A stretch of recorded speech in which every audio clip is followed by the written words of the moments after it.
ৰঙাপৰাৰ ধুলাপাডুঙত লোমহৰ্ষক হত্যাকাণ্ড। শোণিতপুৰৰ ৰঙাপৰাত সংঘটিত হৈছে এক চাঞ্চল্যকৰ হত্যাকাণ্ড। ৰঙাপৰাৰ ধুলাপাডুং বালুডিং 10 লাইনত এগৰাকী ব্যক্তিক বাঁহেৰে মৰিয়াই হত্যা কৰাৰ ঘটনাই তীব্ৰ চাঞ্চল্যৰ সৃষ্টি কৰিছে। মৃত ব্যক্তিজনক অৰ্জুন কচুৱা বুলি চিনাক্ত কৰা হৈছে। আনহাতে হত্যাকাৰী হিচাপে অভিযুক্ত বিৰচা ফুৰিনক ইতিমধ্যে আটক কৰিবলৈ সক্ষম হৈছে ৰঙাপৰা আৰক্ষী।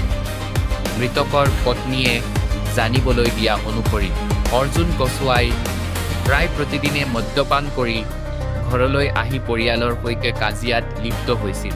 যোৱা নিশাও মদ্যপান কৰি ঘৰলৈ আহি পুনৰ পত্নীৰ সৈতে তৰ্ক বিতৰ্কত জড়াই পৰে।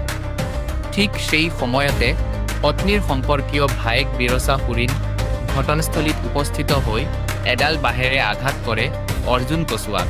আঘাত ইমানেই ভয়ংকৰ আছিল যে ঘটনাস্থলীতেই মৃত্যু হয় অৰ্জুন কচুৱাৰ। ঘটনাক কেন্দ্ৰ কৰি অঞ্চলটোত সৃষ্টি হৈছে শোক আৰু চাঞ্চল্যৰ পৰিৱেশ। আৰক্ষীয়ে হত্যাৰ কাৰণ আৰু ঘটনাৰ সম্পূৰ্ণ তথ্য উদ্ঘাটনৰ বাবে তদন্ত অব্যাহত ৰাখিছে। কোনে মদ খায়?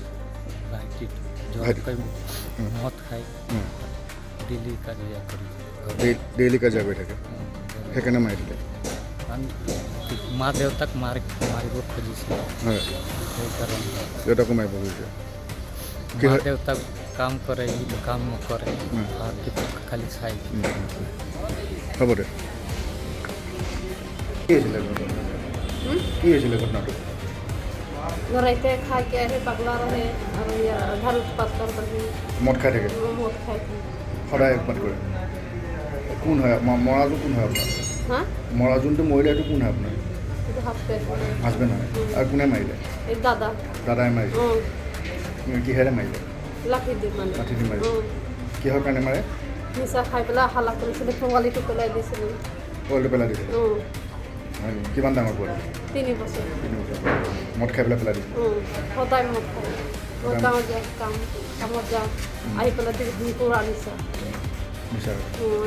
কয় যে এটা চিকুটত কাম কৰাৰ মোক পইচা দে।